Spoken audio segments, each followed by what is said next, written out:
Hello, Mr. Custis. First, I would like to express my gratitude on behalf of myself and the entire LRT team for sitting down with me to have this interview. And there are so many things that I took away from the sport of football was to have so much tenacity and not being able to quit and give up. The game of football, it teaches you a lot about yourself, teaches you a lot about how to work with others as well as lead others, but just most of all, not giving up. Going through two-a-days and going through different pressures in life and also in the game of football, you can take all of those lessons and you can transfer it right over into the real world. So, the biggest lesson is not giving up, not quitting, because that's the type of attitude and mindset you need to have in order to succeed off the field.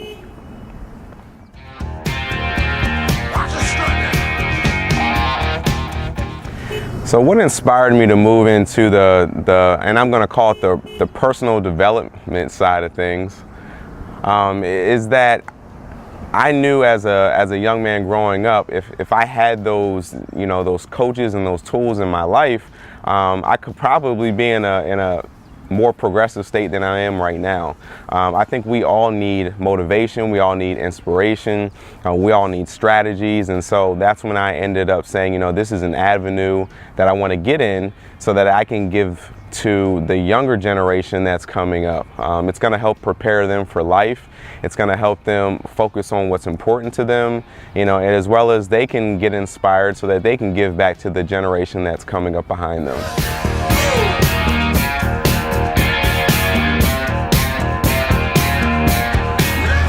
I think the biggest piece that I want, those who listen to, my strategies and inspiration and motivation is that they can change any area in their life at any point in time in their life, and they can do it immediately.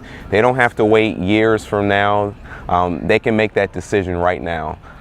So just the fact that I don't have to wait 10 years to make a decision to go back to school or to change my career or to have a better marriage, whatever it is in your life, they can make a decision right now, and that decision is going to alter the course of their life, which ultimately changes every result in their life in the future.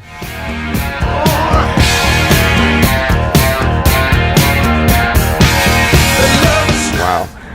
There were so many adversities I had to deal with. One, at the time that I was transitioning into college, my mother was diagnosed with breast cancer. And then when I went to the University of Maryland, I thought I was going to be playing my first year. I ended up getting redshirted, playing on the total opposite ends of the field. And it was just a tough adjustment for me academically as well, dealing with the schedule and practice and all of the pressure. And so that was probably the biggest challenge and adversity I had to deal with during my transitioning from high school into college.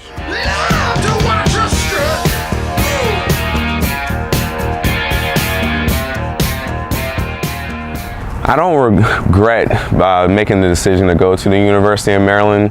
However, I wish I had a platform or some type of service like Locker Room Talk that would help me to really dissect and do my due diligence before I made a decision. I learned so much at the University of Maryland. I played for my home state. I was able to have plenty of supporters come out and support me during my career. So I don't have any regrets. However, if I had that platform like Locker Room Talk, could I have made a different decision? There's the possibility, but no regrets at all. I think that, God put me in the place where I needed to be to learn what I needed to learn. And this is where I am today, being able to give back from some of the experiences that I acquired along the way.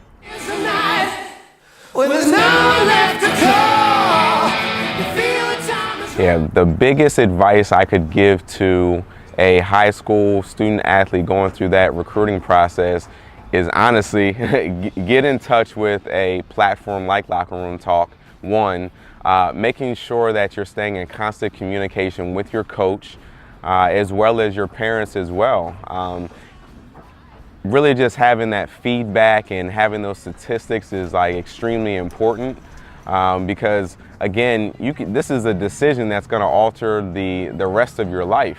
You make that one wrong decision, it can knock you off course for 4 years. So it is so important for you to get with a platform like Locker Room Talk, again, staying in touch with your coaches, as well as being 100% transparent and staying in touch with your parents as well, about your decisions and how you're feeling about what school you're about to go to.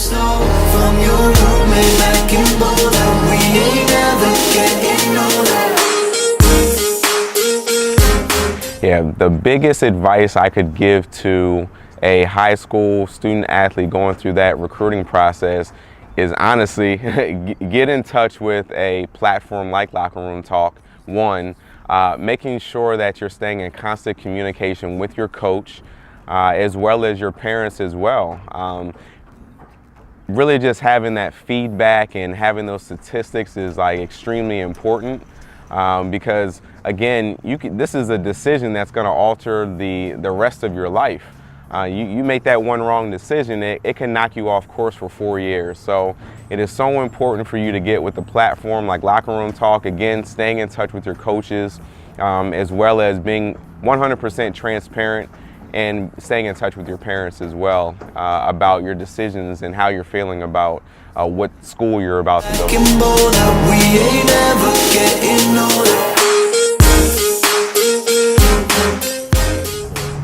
And you know, finding out whether a college coach is genuine or not, that's probably one of the most difficult things, I believe, to find out. And you know, if you don't have any reviews or feedback or anything like that, it's very easy for you to go down that path to get tricked or, you know, led astray, to go to a school where you may not see any playing time at all.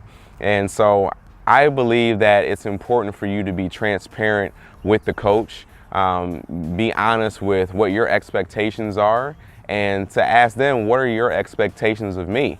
You know, coming here my first year at the University of Maryland, asking those questions. Do you even see, honestly, am I going to play my first year? You know, I think that being really transparent and asking strategic questions to those coaches, those are hard questions for coaches, and so you want to ask those questions so that you can pull out that information out of them, to find out if they're telling you a lie or if this is the truth that you're about to embark on. You stole from your roommate back in Boulder. We ain't never getting older. The most difficult part about the recruiting process was having the information to make a decision. You know, you look at a program and you say, oh, they've won this many games. You go on the recruiting trip and you see a beautiful campus, but you're really not getting into the meat and potatoes of, you know, what this experience is going to be like. And so not being able to hear from other players honestly, or not getting reviews on coaches, or, you know, just not hearing other people's experiences before making that decision was very critical. I believe that we needed to have that information before we made a decision. So I really wish we had that. And honestly, it was such a distraction. Once you go on a recruitment trip, you kind of forget all of those important factors of the school part of things, the education, and whether you are going to get playing time, what happens after school, are you going to help me get a job or start my business? And so those are things to think about when you're going through the recruitment process, and we just didn't have that when I was going through the recruiting process. Down off the drop.